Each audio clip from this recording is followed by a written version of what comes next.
curfew for the next 3 weekends has been modified. It will start at 4 p.m. on Saturdays and 2 p.m. on Sundays. This is to allow more time for business and movement, but let us do so safely. Hello there, you're watching Jamaica Magazine and I'm your host, Adrian Atkinson. Coming up, we point you to the experts to help you navigate your conflicts, plus helping you stay safe in cyberspace.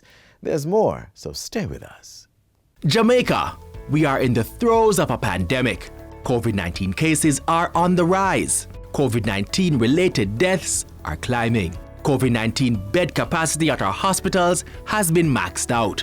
Yet still, some of us continue to flout the COVID-19 containment measures. Some of us still refuse to wear masks in public places. We still gather in groups of more than 10.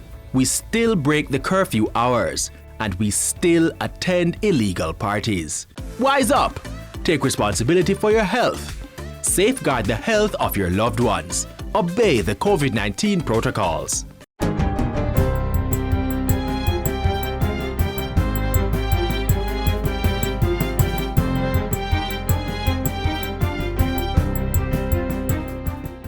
Good day, I'm Theodore Henry and this is your JIS News for Thursday, April 15, 2021.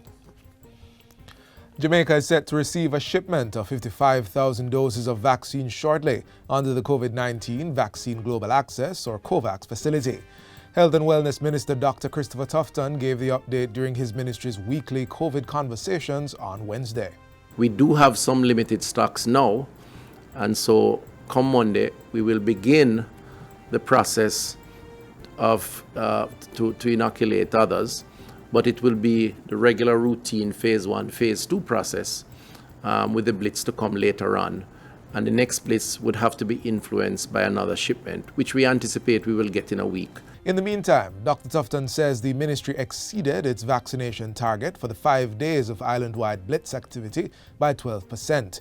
83,828 persons received their first dose of the AstraZeneca vaccine, exceeding the 75,000 target that was set. In total, 135,473 Jamaicans have gotten their first dose to date. This represents 7% of the 1.9 million persons government is hoping to vaccinate by March 2022 in order to achieve herd immunity from the virus. But 7% over the period of time is not a bad target, and the Blitz weekend demonstrated that Jamaicans are interested and are willing to come out.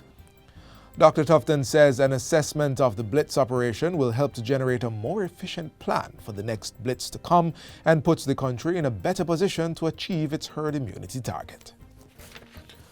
The zones of special operations, ZOSOs, that are in operation in 4 communities have been extended for a further 60 days. The areas are Mount Salem in St. James and Denham Town, Augusttown and Greenwich Town in Kingston. While moving the motion in Parliament on Tuesday, National Security Minister Dr. Horace Chang said crime in these areas had reduced significantly. In fact, there was zero criminal activity of major criminal activity, other things, in all 4 zones of special operations. And if we look at from the inception, there was a total of some 40 homicides, of which 36 took place in a single zone of special operation, which we are now looking at reviewing our strategy, both in terms of the social investment and how we operate in the security zone. And we expect we can take that community to the same level as we have in the other communities. Speaking to the national situation, Minister Chang says while there has been a slight increase in murder since the start of the year, so far the month of April is showing a 20% reduction relative to the same period in 2020. The downward tendency is welcome, but I'm mindful it's a very short time frame and therefore will not constitute a trend. But it is the result of some very hard work and commendable investigation by our police officers. Indeed, I'm confident it's a reflection of the improved efficiency as the government invested in the force and they have gone through some reorganization process. The security minister is also reporting a significant decline in serious crimes with a marginal increase in shooting incidents. Rape is down by 47.5%, robbery by 17.6%, and break-ins by 27.3%.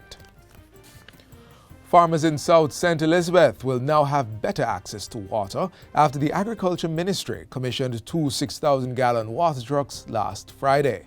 Valued at $35 million, they are expected to increase the National Irrigation Commission (NIC's) weekly trucking capacity by 100%.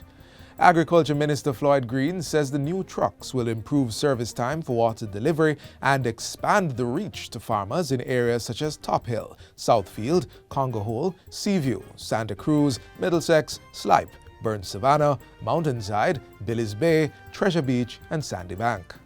What we're doing here at the NIC today is when we truck water to the farmers get that water at about $6,000 per load.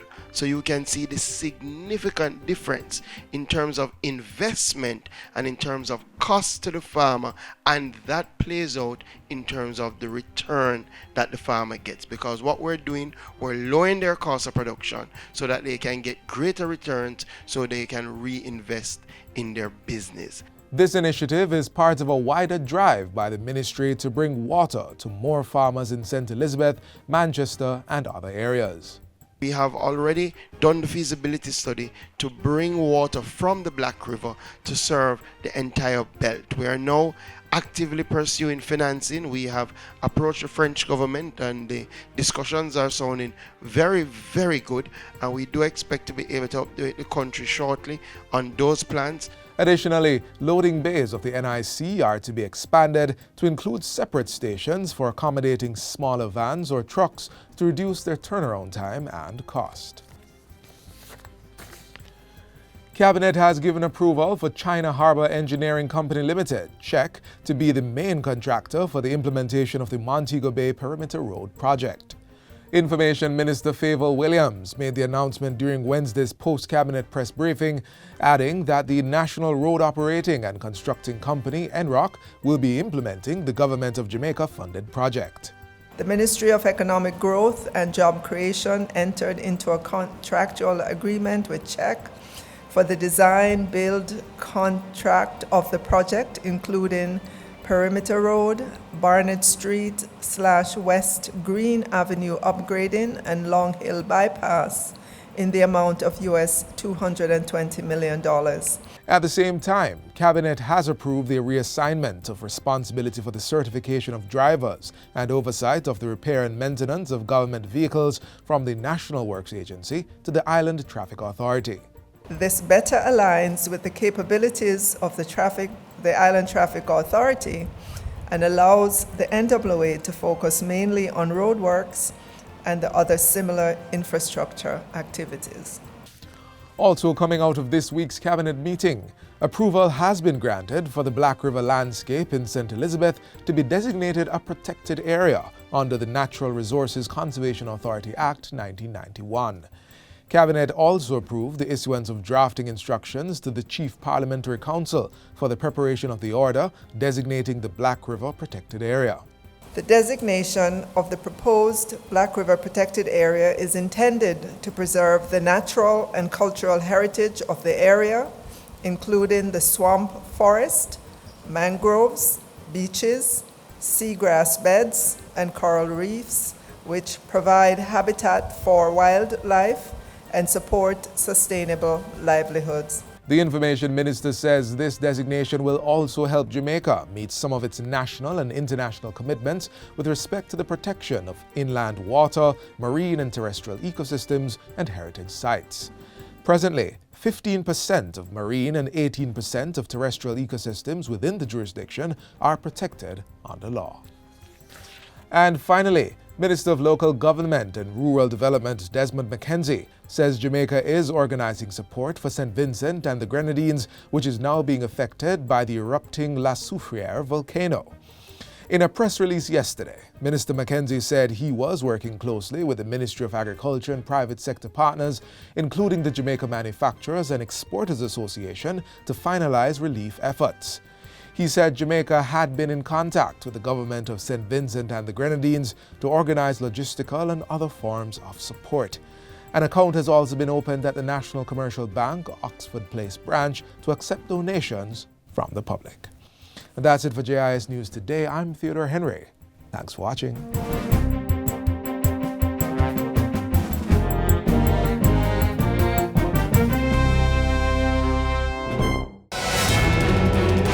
Concerned about uncollected garbage at home? Do you see garbage piling up on the streets? Then report it. Use the National Solid Waste Management Authority's mobile app to report instances of littering, illegal dumping, and uncollected garbage. From anywhere and at any time, be an environment warden by informing the authority of unsightly solid waste. You will be notified when your report has been received by the NSWMA, as well as when the matter is resolved.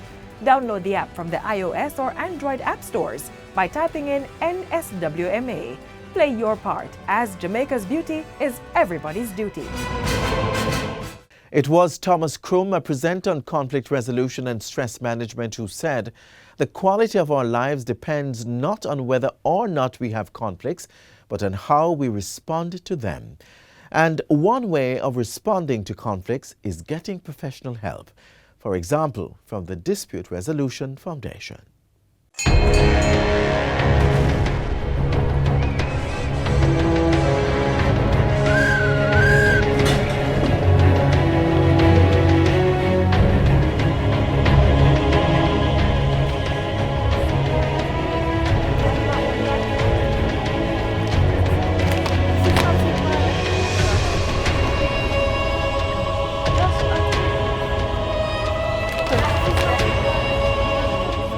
This sort of conflict is unhealthy for productivity in the workplace.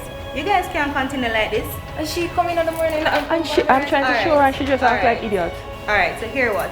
I have a video from the Dispute Resolution Foundation that I think you guys need to watch. Come with me.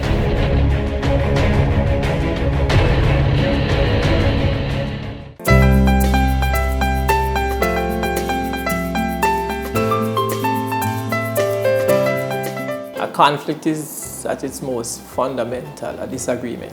Workplace conflict has a number of significant impacts. There's a cost to conflict at the workplace. So someone seeing a dispute between two employees or between employees and the employer being played out in public might be inconvenienced by what is happening, but they're unaware of what's the cost.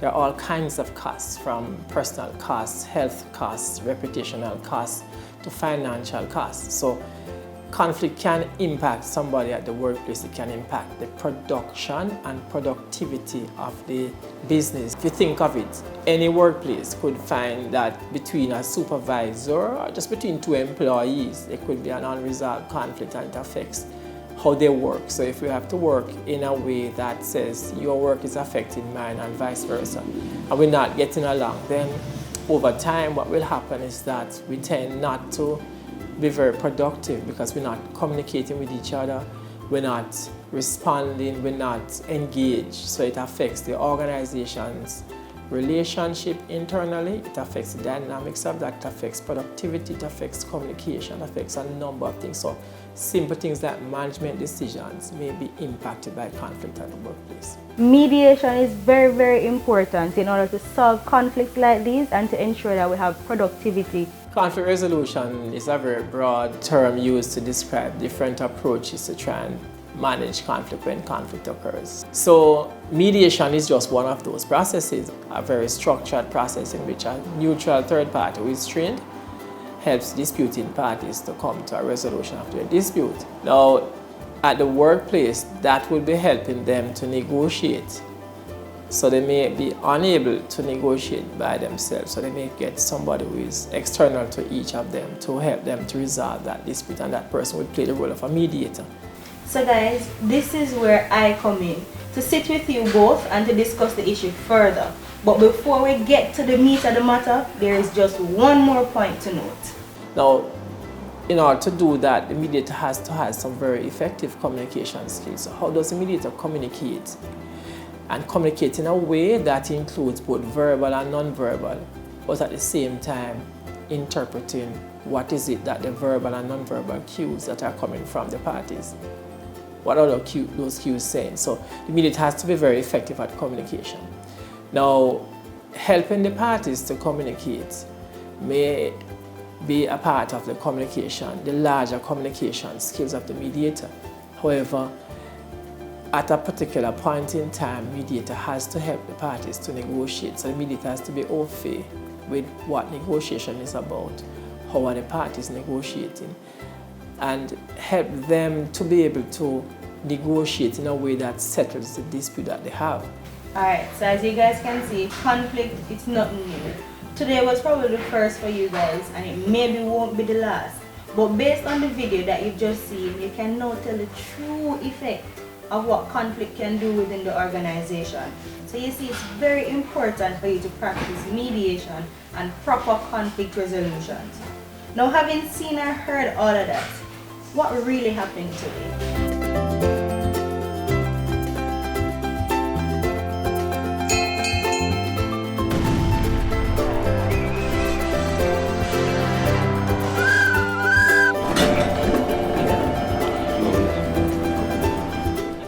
Tax Administration Jamaica will open select tax offices on Saturdays from March 13 to April 24. The offices are Montego Bay, Mandeville, St. Andrew, Savannah Lamar, St. Anne's Bay, and the hours 10 a.m. to 2 p.m. The Portmore Tax Office will continue its regular Saturday opening hours of 10 a.m. to 4 p.m. Taxpayers will be able to conduct their usual weekday transactions island-wide. The weekend opening hours at the select tax offices is an additional option to bring greater convenience to taxpayers wishing to clear off payments for the 2020-2021 fiscal year. Recently, the police again reminded parents to monitor their children as they use the internet. This is to protect them from predators who are seeking to hurt them. But even if you are not a child, it is important to apply caution always, as we hear in this feature how things could have gone terribly wrong.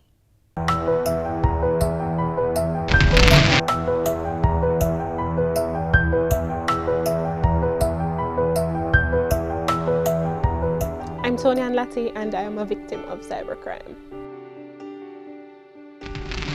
It started when my friends and I were in school, and we all received a friend request from a weird name. We didn't know who it was at the time, but because we all got the friend request, we figured more likely it was a real person, so everybody accepted this person. Wrong move. So everything was fine in the initial stages, but maybe like a week or two after everybody accepted the friend request, some strange things started to happen. They would send us messages, sometimes individually, or they'd send the same message to everybody just to see what kind of different responses we would have. And it was very weird, to say the least. But then after that, it's like they upped the ante a little bit to start. Well, they started to tell us things that we were doing and places that we were going and people that we were with, and it was just like, okay, do I know you? Well, we became very paranoid.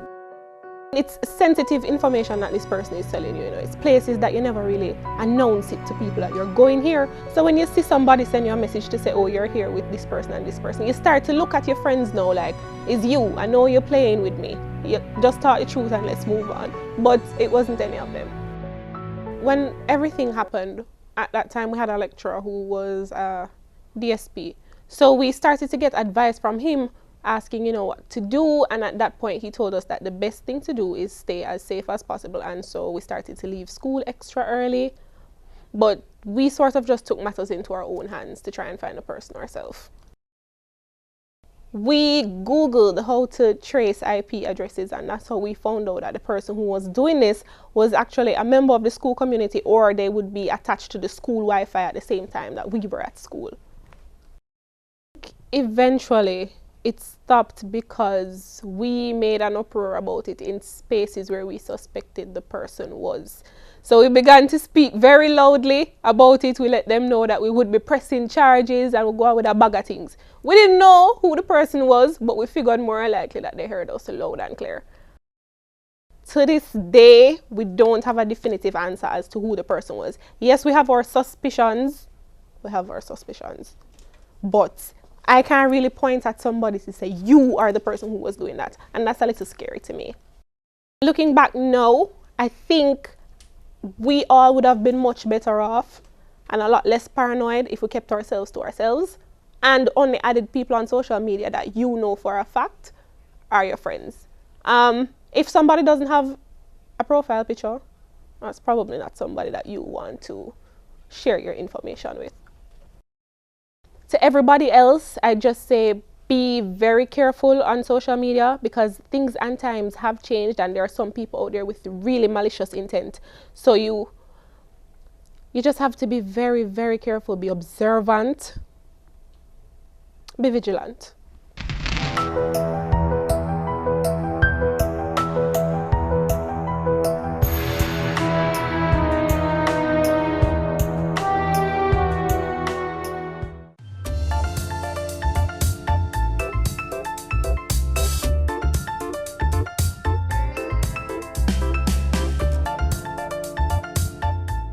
As we grapple with hospitalizations due to COVID-19 and other illnesses, the need for blood remains high. As you give this life-saving commodity, there are persons assigned with the task of making it safe for transfusion. As long as man is around to get sick or injured, blood will remain a high-demand substance for health practitioners. But for all its wonderful properties, the life-saving bodily fluid could become a death sentence if not handled properly.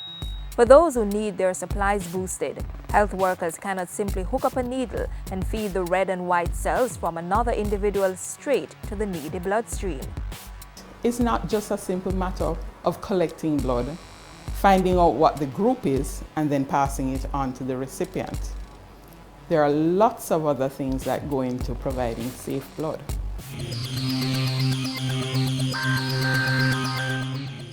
Think of blood like a home. Certain fundamental things like walls, floors, and ceilings are common to all, but the little things you put in over the years and experiences you have within those spaces make each unique to its owner. Like your home, blood can change owners, but you have to make some adjustments to have it meet the needs of the new recipient. That is what the technicians and health workers have to do before blood that is donated can be passed on to someone in need. The first step is to screen the donor to determine their medical history and suitability to donate. The screening is aimed at 1, protecting the donor, and 2, protecting the potential recipient. After that, it's a matter of sterilizing the donor's arm and proceeding to draw the blood. From there, the blood is taken to the lab, where it goes through a series of tests. Technicians look for things like blood groupings such as A, B, O, and Rh types, antibodies in the red blood cells, venereal diseases such as syphilis, HIV, the virus that causes AIDS, hepatitis B and C, which affect the liver, and HTLV, human T-cell lymphotropic virus type 1 and 2, a virus that weakens the immune system. At the island's blood bank, the National Blood Transfusion Service, tests such as these are carried out daily. For each unit of blood drawn, 2 sample tubes are also collected. These are referred to as the red and purple top. For accuracy, data on the tubes must correspond with the main bag. The purple top sample is used to screen for antibodies and blood groupings. Blood grouping is just as important as the infectious screening. This ensures compatibility for the recipients, that is, people of the same blood group receiving the same blood type. We do our ABO grouping here at the blood bank using the Diamed system. This technology is a gel system.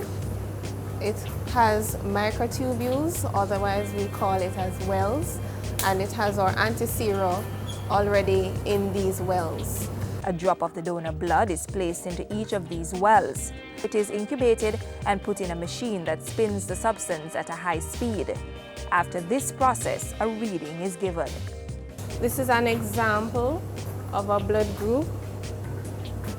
We can read it macroscopically.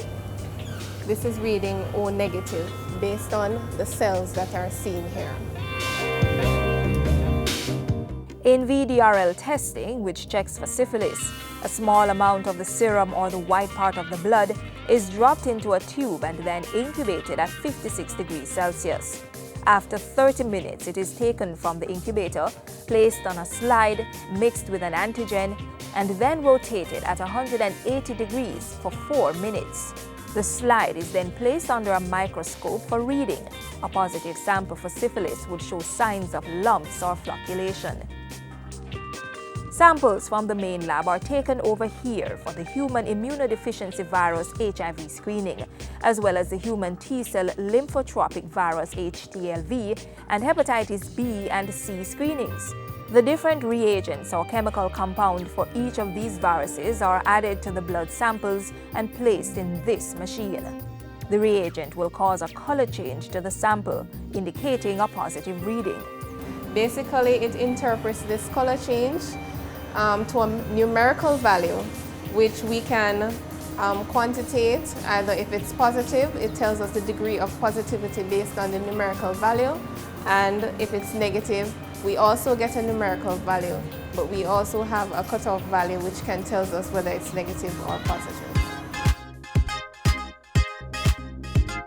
Whole blood is never administered as part of safety measures. The whole blood is separated into components: red blood cells or packed cells, plasma, or white cells.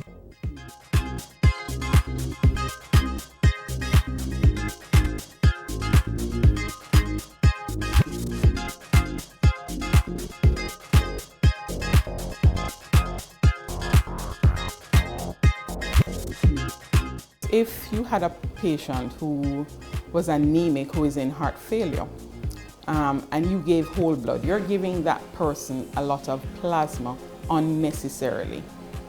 They really need the packed cells component. Not only is it unnecessary, but you put them at added risk of making the heart failure worse. So it is important to give just the component that is required. And the safety procedure doesn't end there. A cross-matching process is also done to identify minor blood groups that might interfere with a successful transfusion process. But once all the tests are done to satisfaction and the separation process is completed, you can rest assured that the blood to be administered is safe.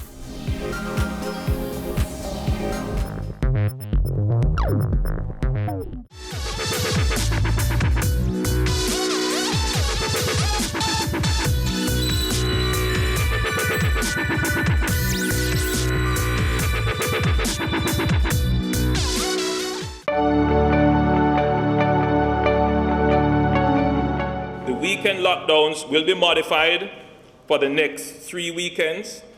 The curfew will begin at 4 p.m. on Saturdays and 2 p.m. on Sundays and end at 5 a.m. the next morning.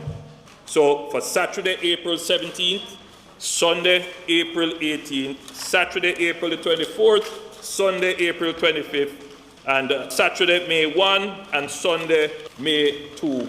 Those weekends will have the 4 p.m. curfew for Saturday and 2 p.m. for Sunday, ending 5 a.m. the following day.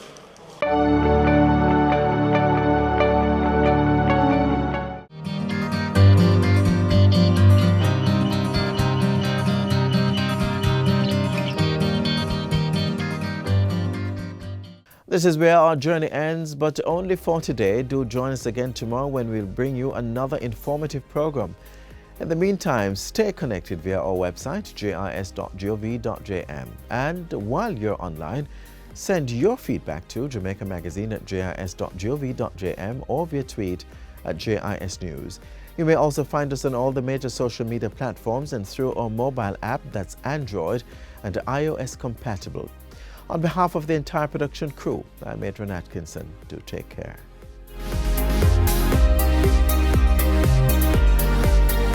This has been a production of the Jamaica Information Service, the voice of Jamaica.